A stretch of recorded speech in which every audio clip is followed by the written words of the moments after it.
Welcome to the Morning Formation. This episode is powered by Act Now Education. Warriors, fall in. It's time for formation. Welcome back to the Morning Formation podcast, folks, where we dive deep into the stories of survivability, resilience, and real-world transformation. I'm your host, KP, and today we're uncorking a powerful conversation with a man whose nonprofit mission is raising awareness one dram at a time. Corey from Last Dram Standing joins us to talk about service, loss, healing, and how the single pour can serve a purpose far greater than itself. Corey, thank you for joining me on the Morning Formation today. Absolutely, man. It's a pleasure, and it's been a long time since you and I got to connect, and you're one of my favorite people. So I'm super excited to be here and super proud of everything you're creating, and super happy to get into a little bit about what we're doing over here and tell a little bit of our story. You know, you've always been a very purposeful, efficient, and effective professional, and so I've always highly respected you for that. And everything that you've done with this nonprofit so far, everything that I'm seeing, I am so impressed. Even today, looking at your background and just your visuals, I can't tell you like how much I am like kind of in envy. I'm like, wow, I want to be like that someday. I appreciate that. I think we're very similar in the fact that when we do something, we try to do it right. We do it with purpose and intentionality. And I don't ever want to show up with less than my best. And I have two daughters, and I try to emulate that. I don't think I can teach them through telling them what to do, but through my example. So it's the little things that you do. When you tell someone you're going to be there, you be there on time, you be there early. When you're working with someone, you show up with everything you got, you do your best so that they want to come back and work with you again. It's the little things, and I mess up and I slip up all the time and I don't get it right, but at least I try, and that's something every day I just try to show up a little bit better than I did the day before. So that's all that is. Right. And I've often talked to veterans and just people that I know in general who mess up and fail, and they're embarrassed about it. And I always tell them, hey, there's nothing to be embarrassed about as long as you walk away as a better man. And failing forward is a real thing, and I can certainly relate to what you're saying. But let's get into the nonprofit. So those that may not know what a dram is, tell us what a dram is, and what is the Last Dram Standing, and how did this entire mission come to life? Yeah, absolutely. So it was somewhat organic. A couple years ago, first I'll start with what a dram is. A dram is just a pour, a glass, right? And so in this modern day, when you're looking to name yourself other than your name, which is means Corey's, and my last name no one can pronounce, so I wanted to come up with something. There's very limited options, and as I was kind of scouring the internet for what was available, the Last Man Standing is a little bit tongue in cheek, but it's a little bit about just looking back at our history, the good parts of being man enough to face your fears and your failures, and just do the hard thing first. Wake up in the morning and put your best foot forward. So there's a little bit of an homage to that. It's a comedy show with the guy from Home Improvement, which I watched as a kid quite religiously. But yeah, that's kind of where the name came from. I found something that kind of had a little bit of tongue in cheek, but paid a little homage to what I was looking to do.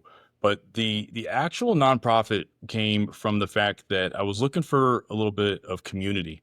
I found myself, trying to engage with people, and as you get older, that gets really tough. And I am an introvert at heart, so for me, it's even more difficult. But I wanted to, it was during the COVID times, and I didn't feel like I was getting a sense of community. And the more I grow and get older, I find that that's really one of the keys to a healthy and happy life is community. So you build a really strong, hopeful community with your family and your close-knit friends. And then I think you should expand and challenge yourself a little bit to do things that are a little bit outside your comfort zone. So in an endeavor to do that, I found this whiskey club that had just started, and it was started by a gentleman named Ethan Pope, and he was like 4 or 5 people strong. And so, I got a little uncomfortable. And I joined the group, and I ended up hosting one of the first events. It's a whiskey club where people from the Northern Virginia area could get together and just hang out and share a pour, share some stories, and use the dram not as consumption but as community. I don't look at the whiskey club as a club of consumption, but rather a club of community, and bringing people together. And I think it's a really important distinction. I think whiskey serves just that single purpose, to bring people together for camaraderie and to tell stories similar to what we used to do in the military. So it started there, and then the group blew up. It was remarkable. Sometimes you just hit a chord, and as the club blew up, we started to say, okay, if we have this opportunity, maybe we should do a little bit more. And we started talking about it, and ended up ultimately deciding that we wanted to use this group as an opportunity to give back and leave a legacy behind. And so that's what we did. We started the nonprofit with the Nova Whiskey Club, and over time we expanded it nationally with a club called the Cask Collective, which is a single barrel organization where we go out and select single barrels and use the proceeds of that to give back to different charities. We've given back primarily to veteran charities, but we don't limit ourselves to veteran charities. We look for where we can have the greatest impact and support the community. And beyond that, we do something which I'm pretty proud of, and we can get into a little bit later, but every year we do a bottle that honors a fallen service member. And fortunate enough and unfortunate enough for me, I was able to honor, my best friend in the military when we were in Iraq. He got hit by a suicide bomb. And so that first bottle that we ever selected was in honor of him. And we did it with one of our good friends with Blue Bolt Spirits. It's an NDP and non-distilling producer, and he's a Marine, a current Marine. He's doing fantastic stuff. And so we came together and went down to Mississippi and selected this amazing barrel and did it in honor of Levi Barnard, First Lieutenant Levi Barnard, which was just a really, really amazing opportunity for me to show just a small part of his story to the world. And it kind of blew up from there. And then that's it. And so now we're just looking for ways to partner with different organizations in the community. We're going to do something at the Army Navy game, hopefully next year with Travis Manion Foundation. So we're just looking at all kinds of opportunities to support, not only the veteran community, but any important charities. Yeah, I certainly feel like Operation Iraqi Freedom and Operation Enduring Freedom is so far in a rearview mirror. A lot of people have kind of forgotten about it. And it's pretty sad to say that. I remember a time where each and every day they would come out with a list of fallen soldiers that were dying in Iraq and Afghanistan. And, for combat veterans like us, that sort of hits home because we were there at one point in time. Yeah. Now, with the nonprofit, what position do you serve? So I'm actually the president and CEO of the nonprofit. So I stepped up, just I had some business background. I have an MBA. When I transitioned from civilian life to actually when I was in LA, I went and got my MBA. But so I decided, we decided as a team that would be the best decision. So we have a board of committees. Ethan serves as the chief operating officer. He's the founder of the Nova Whiskey Club, and then we co-founded the Cask Collective. And we really look at it as a partnership. My title may be president. I don't view myself as that. I view myself as a partner, and 100% will be forever with him and kind of accomplishing our mission. So, but yeah, that's my first time ever being a president, probably the last, but it's been a fun little adventure. No, it's a great cause for sure. Now, from my understanding, it sounds like this idea slowly came about and was executed slowly, or was there a specific event that pushed you and your team to actually execute and create the Last Dram Standing? Yeah, so it was a little bit of a challenge when we were looking at selecting our first single barrel. There's so many laws and regulations that surround operating in the spirits community and industry. And so while we were looking down that road, we LLC and these different things, and it felt a little odd. We were not in this for money, never were, never are going to be. This is not what our intention was. And like I said at the beginning, I want to do things purposefully and with intention. And I wanted to be clear with the expectations for the group that this group is never going to be pushing alcohol and whiskey and other spirits for the sole purpose of making profit. So we thought the only way we could broadcast that in the clearest terms is to work on getting a nonprofit together. And so that's kind of what spurned the idea. We talked about it. We looked at the feasibility, and there's precedent for doing this, actually quite a bit of it. And we found that was going to be the best option for us. And we're very happy we made that decision. Yeah. Wow. What a journey. So, Corey, tell me how has your own journey influenced the core message behind this organization? Yeah. So, I mean, my journey's long and windy, like most people's. So I will say, starting kind of midway through my journey, exiting the military, I found that it was it was quite difficult to find where I fit in. And I went through a really, really rough time, although I didn't know it was a rough time during that time. I think that story is very familiar to a lot of veterans where you think you're fine, and then you look back 10 years later and you realize that the damage that you had done was directly related to some of the trauma that happened while you were either in combat or wherever. These types of things can happen in any situation, combat or not. And so as I looked back, I realized how much I could have used a real community, a group of people that were not there to tell me, you know, everything's okay and do whatever you want and the world owes you this and the world owes you that. I needed a stronger community of people that I could share my needs and my issues and my challenges with, and also celebrate some of the accomplishments and joys in my life. And so I found through the busyness of my life, I've always wanted to get back to helping other people find that important community.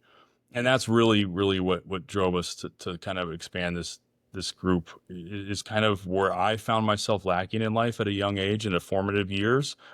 I wanted to provide that opportunity. And like I said, this is a very small niche type of opportunity. So this will only serve a small subset of a group of people that are really interested in the bourbon and whiskey and coming together to, and like I said, our group is very much in person. We want to, we saw a gap in what people were doing with whiskey. They were collecting and waiting in lines and all those other types of things.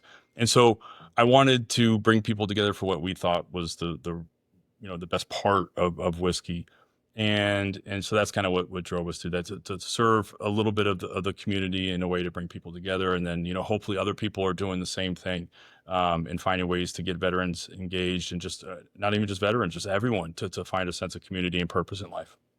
Yeah, community is so important when it comes to being understood and mental health. So, and on this podcast, I just recently started switching my direction towards survivability, both physical and mental. So tell me, how does the Last Dram Standing support those silently battling mental health issues that you mentioned earlier? Yeah, absolutely. So I, I think the greatest part about what we're doing is like I said, we got really big really, really quickly. And so we realized we weren't able to serve the community in the way that we wanted to. Ethan and I couldn't talk to thousands of people on a regular basis. It's just not possible. It's not possible to meet that many people in a short period of time, because we have other responsibilities, both work and family, which continue to be priorities for me. So we broke our group up into different chapters, and we identified people that we thought were strong pillars in the community and strong leaders themselves, and kind of embodied the things that we found to be important. And by doing that, or by kind of separating these groups into regions, we're able to have these really, really purposeful small shares on a regular basis where people can come together and share their challenges, like you just talked about. We've had numerous issues where people came to us with specific challenges, and we were able to get them the help that they need. And it's through conversation. I gave a speech the other day for Veterans Day, and the conversation revolved around, when I sat down, I said, what one thing, because people don't remember much of what you say. They really don't. They remember like two or three things that you say at most. If you say good things, they'll remember two or three things at most.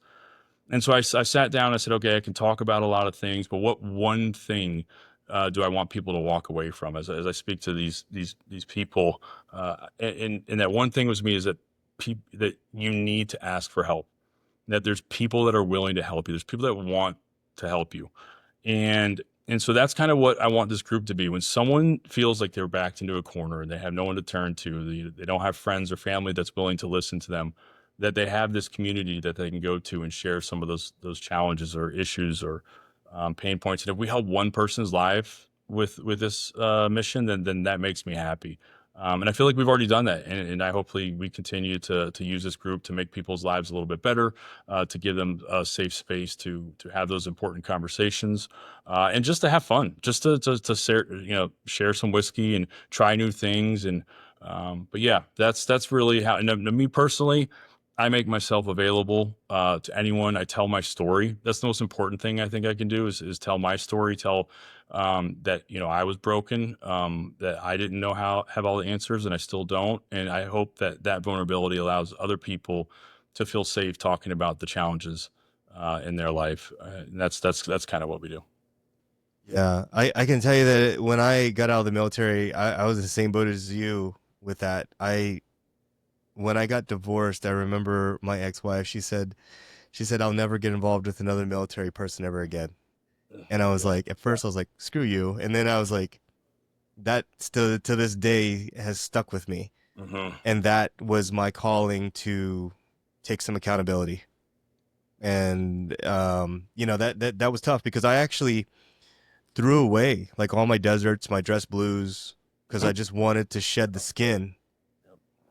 And I had to kind of come full circle again and realize that this is who I am and this is what I've done. So, yeah, I can totally relate with what you're saying. And suicide prevention has been a really big thing, especially in the military community and for first responders. I know here, LA County sheriffs. I just saw an article today where they've had like 13 sheriff's deputies kill themselves, and the veteran community has been deeply involved in that as well. Um, how do you personally stay strong while carrying such a heavy message through the nonprofit? Yeah. So staying strong is tough. I think um, I'll tell you. I think perspective is really important. I don't think that anything I do will ever diminish a little bit of what I'm dealing with, but I find that it gives me an outlet to funnel some of that pain and mental health challenges that I have. Right. So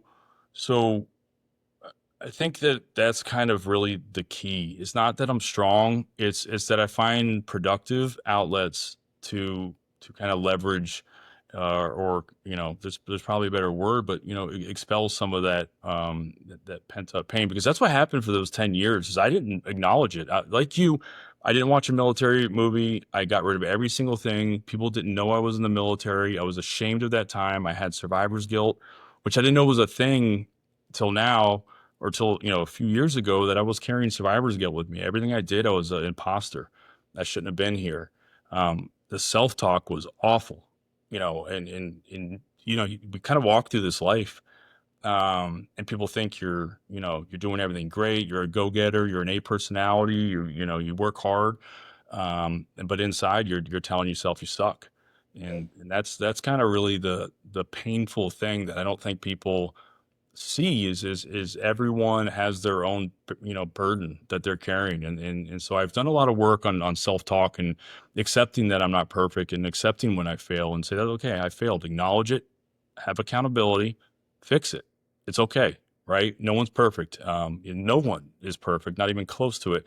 And so that's really important. Like I started talking about, is perspective and outlet. So I try to maintain perspective, that there's no perfect path, but as long as you can try to do your best, and go to bed at night thinking that you did your best, and when you didn't, talk to yourself about it quickly, acknowledge it, make the correction, and move on. To not sit and let it eat at you. And if you did damage, that's the other thing. If you did damage to someone or a relationship, fix it, talk about it, have a conversation. Clarity is kindness. Don't leave words unsaid. Talk to that person and acknowledge your part in it. And if they're wrong, if they did something to you, okay, grant them grace, because it's not a competition. So some of those are like life skills that I've learned over time, and I am far from perfect. If my wife listens to this, she'll probably laugh, because I'm still making the same mistakes I made before. But I think more than ever, I think I have a little bit more internal dialogue, and try to wake up a little bit better, and learn from my mistakes, where in the past I would bury them and move on. So that's a little bit about how I handle it. Accountability is absolutely huge, and I always tell veterans, a lot of times veterans are like, "Well, civilians just don't get it. They don't get it. They don't get it."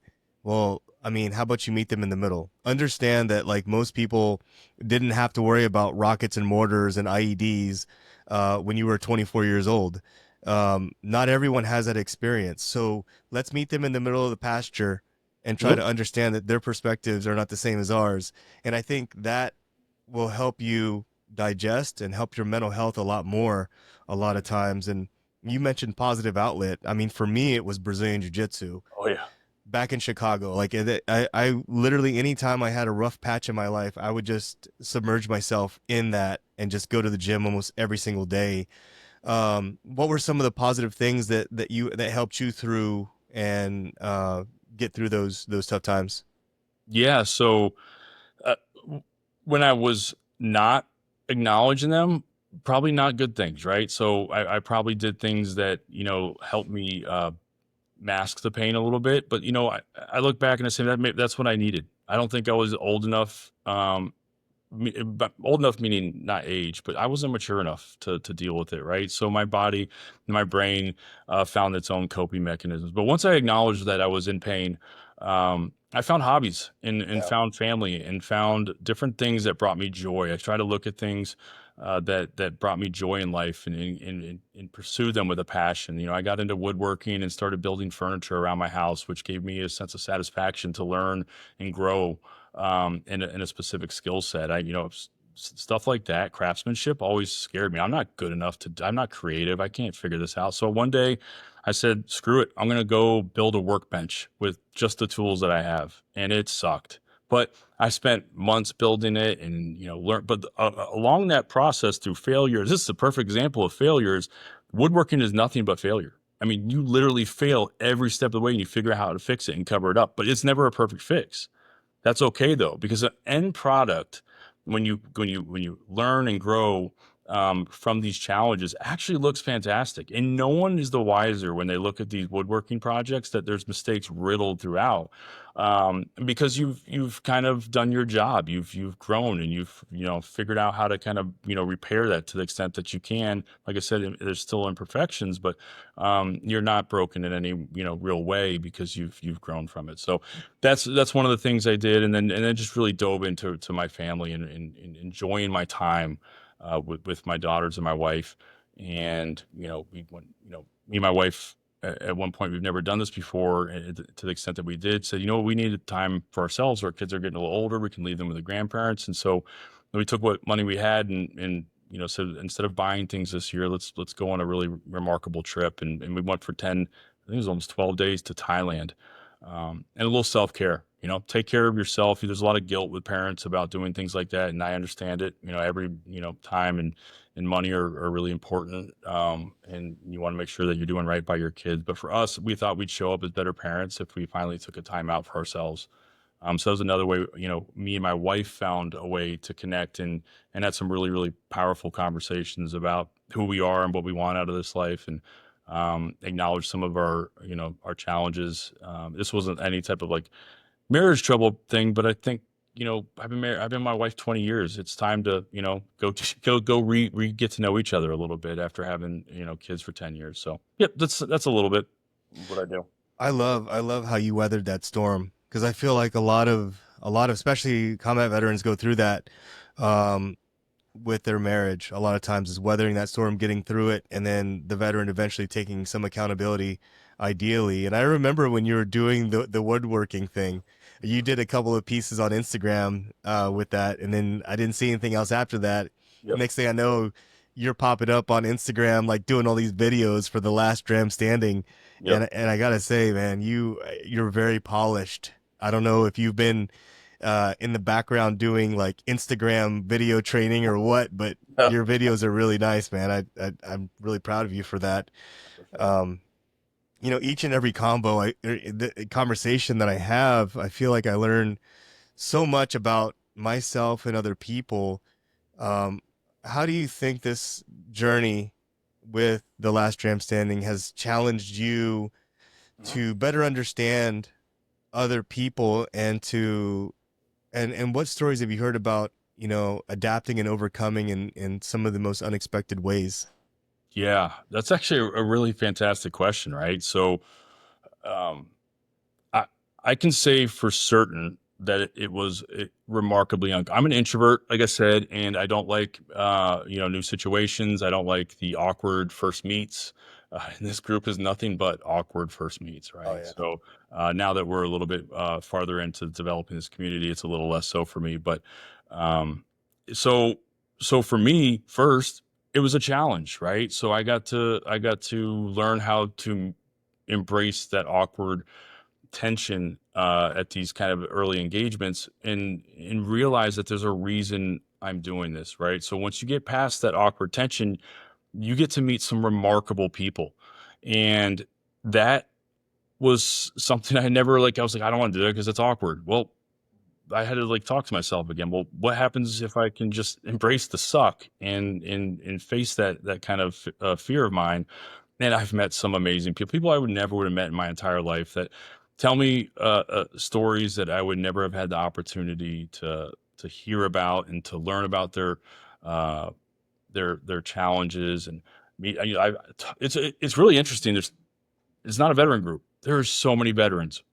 And I went to a veteran dinner the other day for working on some charitable opportunities, and we sat around the room, and every one of us brought a skill set to that table that the other no one else had.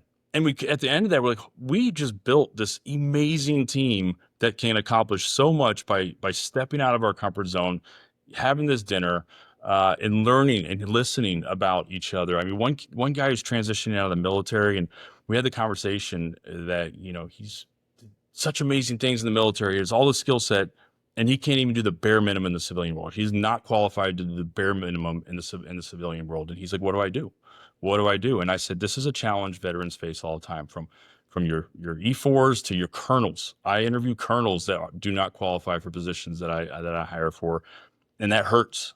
Yeah. That you have these individuals that lived a very, very, very remarkable life, and were leaders in their community and leaders in the military, and they come into the civilian world, and it's jarring to find out that you're not just going to pick up a job like it's nothing. So hearing those people's challenges, and being able to come together as a community, and find ways to help each and every one of them has been pretty interesting. So one of the gentlemen that I talked to, basically just grinded. It was interesting. He did woodworking. He didn't know what to do next, and so he just started grinding and trying to figure out how he can add value. And he found this little niche of a market that wasn't being serviced. And now he is in every single distillery. This guy's down the road. He's in every single distillery across Kentucky, pretty much, making bottle caps that go on Glencairns, which is the dram, basically the thing you drink whiskey out of. You can drink whiskey out of whatever you want, but you see a lot of us people who think we know something, we don't, drinking out of those fancy glasses. Well, he made a cap for him to keep the dust out from woodworking, and to keep the aromas in, and he is making a remarkable business, and just got an offer to get bought out. Just by putting his head down, and facing a challenge. He had just had a really difficult time losing his dad, and he wanted to find a way to keep his mind busy and be productive. So yeah, that's there's stories that go on for days about people's individual accomplishments. So, but it's it's a big rewarding part of this community. Yeah, it's amazing to see and just have those conversations with folks and how they've evolved and how they've progressed in their own personal lives and some of the amazing things that they come up with. Yeah, I started smiling when you were talking about being an introvert and having those awkward conversations. I don't know if you remember or not, but I encouraged you once to go to the American Legion in your own neighborhood, and you said it was the most awkward thing. You walked in there, and then nobody talked to you, and you sat down, and Yeah. they just looked at you like, "What are you doing here?" Yeah, I did not enjoy it, and now I would just walk up and strike a conversation with someone, and just get over the awkward. But back All then, right. like I said, we grow every day. We grow. You've seen me. I love people. I don't love Yeah. the awkward conversations, but I'm trying to do my best to get better at it. I would say that I mean, and I'll say this, like the VFW and the American Legion, the ones that I've been through over the years, that's probably one of the biggest problems they have. They can be very, very clicky at times, and then if you're an outsider coming in for the first time, you may not feel as welcomed. It takes a little time to warm up at those places, so Yeah. that's why, like, an event like yours with Last Dram Standing, where like you can actually get on social media, get to know Corey and what Corey's Yeah. about, kind of gives you a little warmer feeling, I guess, walking through the door, knowing that you're gonna feel a little more welcomed.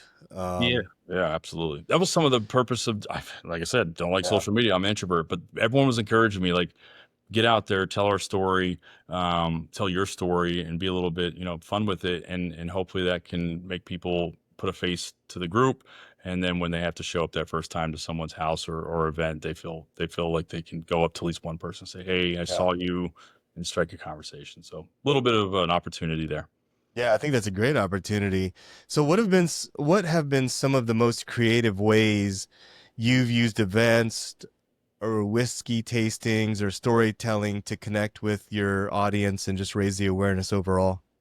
Yeah. So one of the things we do is try to give people opportunities to do things that they've never done before, right? So, in, like for example, we'll start with a single barrel program. So going to Kentucky and meet and becoming an industry insider for a day, and walking the warehouse like no one else gets access to, and drinking multiple barrels, and discussing what's better, what's unique, what can we offer this community that would be something special that only this small amount of people will ever get to taste, because it's only one barrel. Most whiskeys are a massive blend for consistency, right? When you buy something, you want it to taste the same every time because you have an expectation. Well, that's not how single barrels work. And so we get to go out there. So what we do is we make sure that it's not just me and Ethan, or some of the leaders in the organization going. We offer it up to other people. We do lotteries, no purchase, no nothing. Just put your name in and say you want to go, and we'll do a random generator.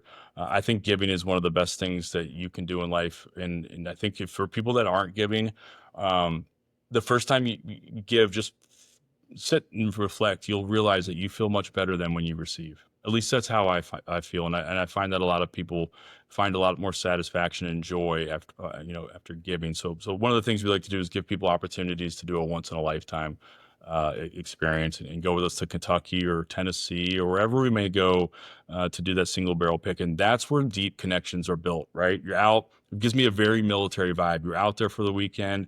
You're traveling around.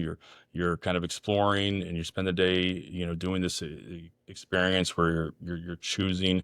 And then the crazy and really amazing part about that is you come back home, and then that bottle arrives, right? And you get that bottle, and then that experience, those memories are kind of trapped inside of that bottle.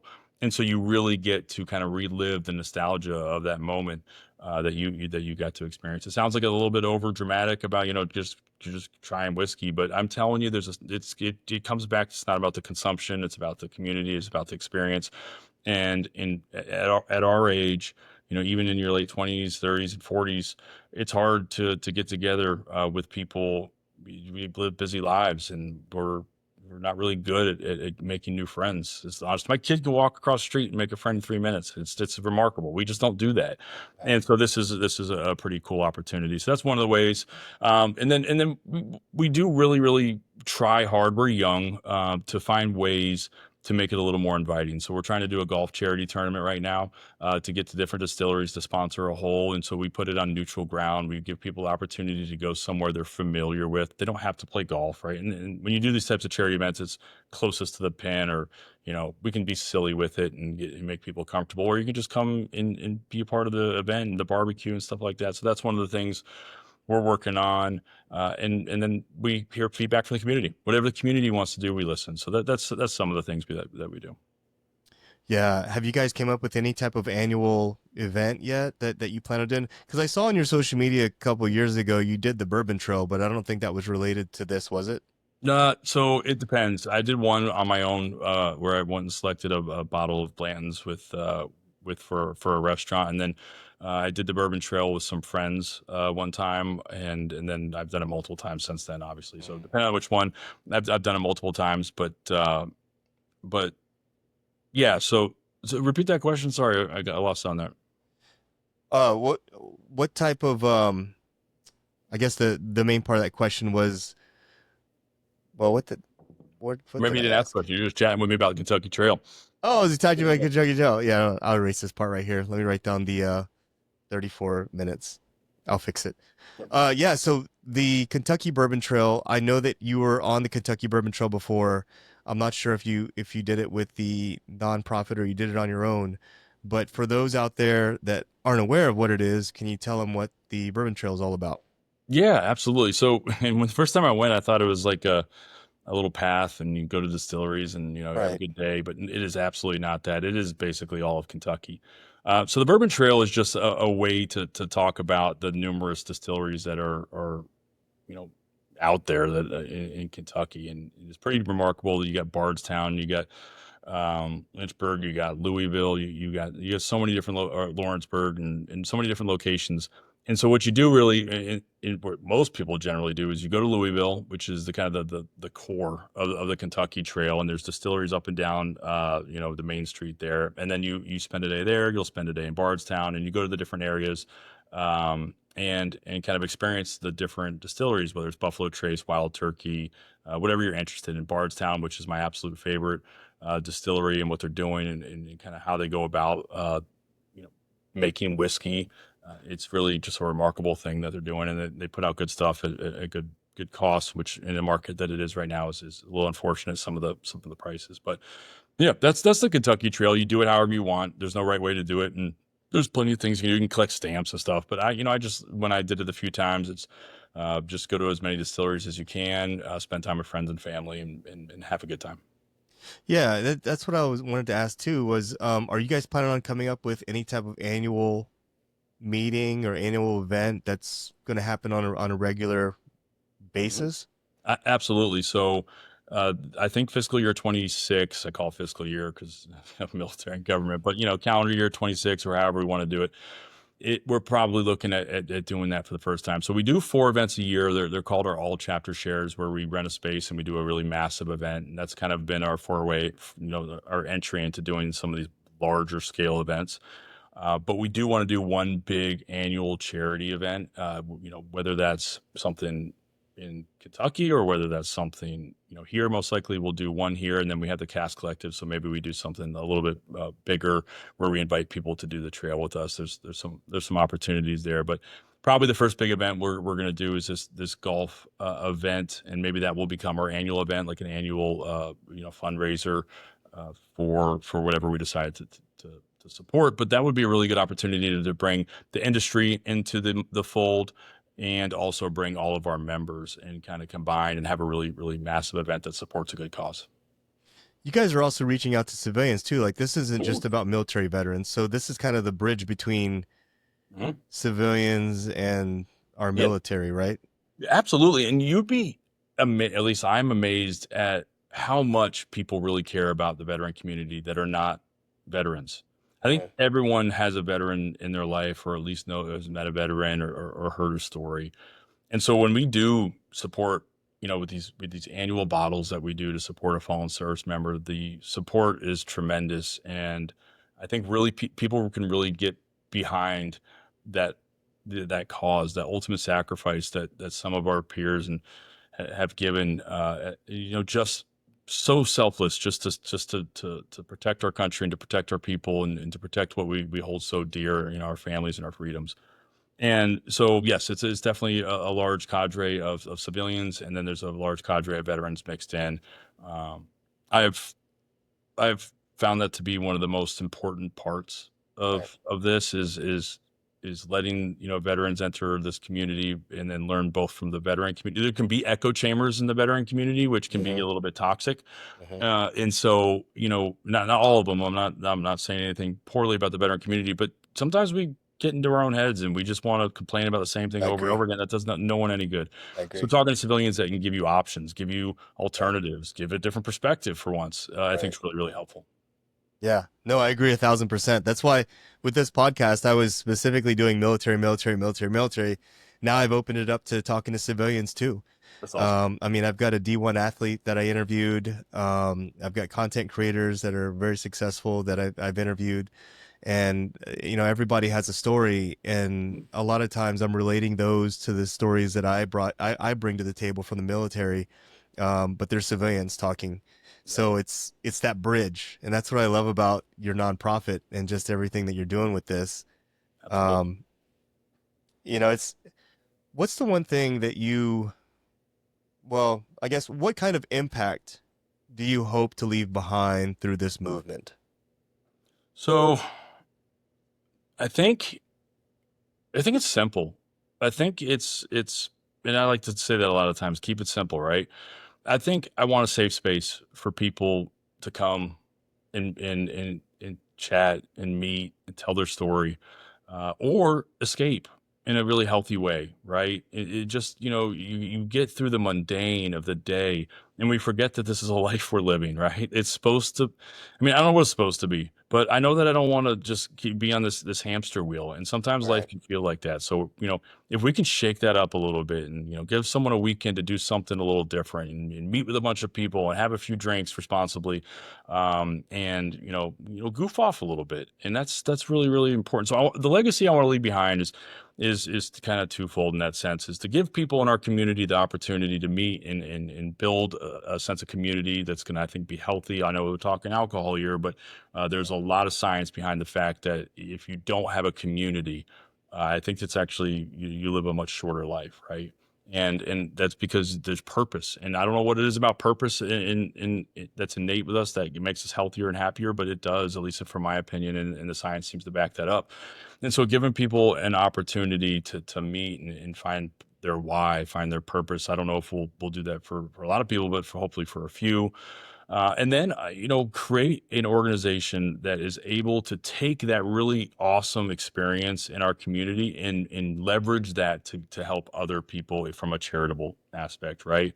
So this is serving not only our local community people, but we're going to it's crazy that we can take this thing that we're already doing and then hopefully, turn it into even more by giving back to those that really need help, really need support, whether that's Gold Star families or veteran families or children with cancer or whatever it may be, that we find our community is really passionate about. That's what we'll go at, and hopefully I can leave and that continues and is a safe space for everyone to enjoy each other's company.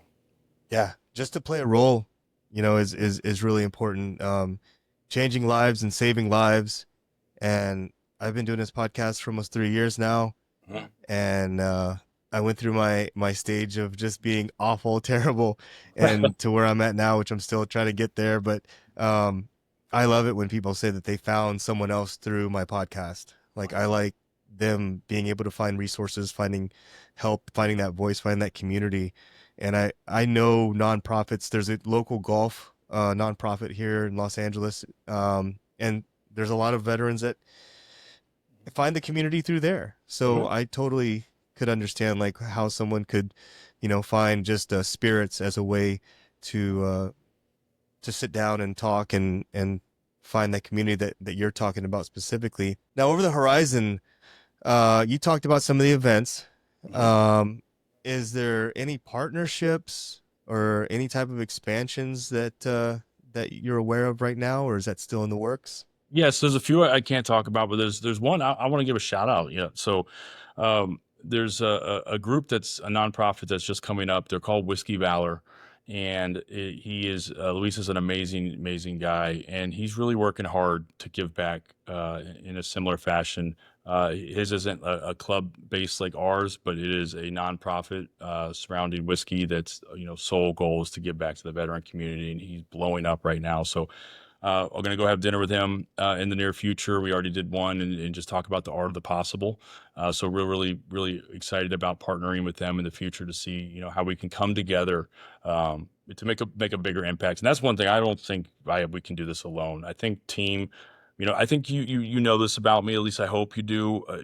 From a leadership perspective, my job is only to empower the people around me to do great stuff and to follow their dreams and their passions, and give them every tool and tear down every wall I can so that they can be successful. And so, when you're talking about running an organization, I look at it the same way. I don't have all the answers and I need help. So partnering and collabing with different people and organizations, giving freely with expecting nothing in return, I think will end up being very, very beneficial for us because I think it always comes full circle. So I just hope to be a part of the community, be part of the conversation, and continue to kind of grow this. And like you said, I think the civilians are really, you know, a big part of our organization, a large part. So we'll look to do stuff both in the civilian and the veteran community. But really, really excited about a few other partnerships as well that I'm really excited about. I'm really excited about Whiskey Valor, but there's some I just can't talk about right now. But once those come to fruition, maybe we can circle back and you know, we'll chat about it because it's gonna be an exciting development. That sounds awesome. You know, the one thing, speaking of leadership, that I've always uh, envied about you was the fact that you allow people to take initiative and to utilize their own creativity, and you're great at developing as well, and recognizing folks and their skills and attributes. So, Last Dram Standing, man, it's no surprise to me that you are as polished as you are with your social media, and it's simply just getting more and more popular, and gaining more traction. Um, I appreciate it. no, Corey, if someone out there is listening today and is struggling, or knows someone who is struggling, what message would you give them right now? So I'd give them a lot of messages if I could sit them down and talk to them, but I think that I would tell them that they're almost there. The fact that they're listening and they're hearing what we're saying and they're acknowledging it is literally the hardest step. I mean, it took me 10 years to acknowledge, you know, I was struggling. You know you're hurting, but you don't know why. But if you acknowledge that you think you found that you have to talk through, whether that's through therapy, whether that's through, you know, fixing your life, you know, creating structure back in your life. You leave the military and all that structure goes away and you become complacent and you build bad habits, you know, or you rely on motivation to get you through the day. And that's never going to work. It's discipline and it's community and it's support systems that are going to get you to achieve your goals. And so I tell them that they're almost there. And now the big step is to seek help. And that's whether it's a friend or a family member or reaching out, you know, and getting therapy. It's there's no shame in any of them. And my, you know, Last Dram Standing is my title on Instagram, but you know, anyone can reach me. And if someone's really hurting, that would give me no greater joy in life to just be a you know, ear to listen. And generally I try not to offer too much advice. You know, I will if pushed. My job is to listen to you and help you kind of walk through that path and figure out what, you know, what the next step is for you. And you know, I just try to use my own life as an example. Is the biggest thing for me was learning to acknowledge and learning to talk about it. And from there it was a journey, little step, baby step by time to come to terms with what it is, what it means to be healthy mentally and physically. Because when your mental health goes, your physical health goes as well, in my opinion. So that's my only advice. Find your purpose, find your why. You don't need to find it out today. Seek help from those around you, and I think you're you know, the good things are right around the corner. That's great advice. That's really great advice, actually. Seeking help, becoming a stronger person, resiliency. I'm the type of person now where, I mean, you can't say much to me to really bother me, because I've already probably said it to myself, Mhm. especially if it's negative. And I think it's made me a stronger person, seeking help, seeking therapy, over the years. Was there anything in this podcast that I didn't mention, Corey, that you want to mention before we wrap things up? Yeah, I mean, I think first of all, I'm just really proud of everything you're doing. I think, you know, we talk about purpose and community. You're doing both, and I think that's really really awesome to show the world that you're doing something that I think you can be really proud of, and it has meaning behind it and purpose, and it seems very genuine in this day and age. Sometimes these types of things are done for the wrong reasons, and I know you well, and I know that you're really in this to help people, and it means a lot to you. You're one of the kindest people I've ever met.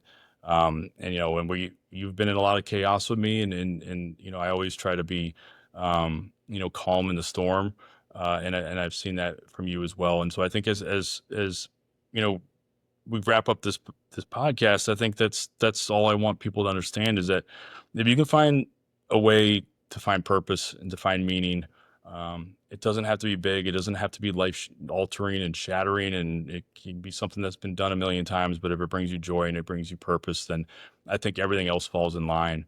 And like I said before, like we've covered a lot. I think if you know, back to the whole thing that we're doing here is find your community and find your purpose. And I'm telling you, try to be a little bit better every day. Just show up. I think you're going to have a fantastic, or I think you're just going to be shocked at how quickly things, move in the right direction for you. And then I think people around you are going to take notice, and hopefully that becomes toxic in a good way. More and more people try to get better and try to help people and give back. And I think, once we all start doing that, this is going to be a fantastic freaking world, man. And I'm excited for it. Yeah, no doubt. I appreciate you calling me kind because that's the first time anyone's ever called me kind in my whole life. But man, I tell you what, I've been very blessed to know and have worked with great folks like yourself, professionals, and had so many awesome opportunities. Once you hit bottom and you get back up again, um, there's really it makes you like Teflon. So I've been there before, and I just hope that anything, just like you, anything that I've ever failed at, I hope that I can share with other people to save them from making the same mistakes, but also too that nothing was ever done in vain. So I appreciate your raw honesty and an unwavering mission to turn pain into purpose with the Last Dram Standing. And this is a reminder that even the smallest moments, a conversation, a sip, a shared memory, can save a life. And for our listeners, remember, survivability is not just about making it through the battlefield. It's about staying in the fight when no one's watching. So if this episode moved you, share it, please. Tag someone, talk to a brother or sister who might need to hear it. And as always, I want you to stay tuned, stay focused, and stay motivated. But I want you to also follow Corey's mission on Instagram at the Last Dram Standing. And Corey, do you have other social media platforms that you want to mention too? Yeah, so it's pretty easy because I found the name that was actually available everywhere. So it's always at the Last Dram Nice. Standing, YouTube, Instagram, TikTok, which I'm on TikTok somehow, and in every other space you're gonna find me. Twitter, all at the same name. So if you don't mind, I'd be remiss, and I hate to add one thing, but Yeah. I woke up today and realized that it's May 21st, and so Levi Barnard was unfortunately killed, in 2009, May 21st, which is today. And it's kind of serendipitous that, you invited me on this podcast on this day. We didn't select it for any reason other than it was available. So the fact that we get to film this today and just shed a little light on my brother, and just tell his story, it's been quite a long time. I'm just proud, and very thankful, that we get to do that. So thanks, man. You're fantastic. Love what you're doing. What an absolute honor. I had no idea. Mhm. So thank you for giving me the opportunity on especially this memorable day to interview you for the podcast. And things happen for a reason, Mhm. Corey. Things Absolutely. things really do happen for a reason. And for everyone else out there, I guess we will dedicate this episode to Lieutenant Barnhart. Mhm. I didn't know that. That's a surprise to me. I'm kind of shocked right now, but dedicate this episode to him, his family, and his memory. And thanks again, Corey, for sharing the nonprofit. And for everyone else out there, as always, I want you to stay tuned, stay focused, and stay motivated. Warriors, fall out.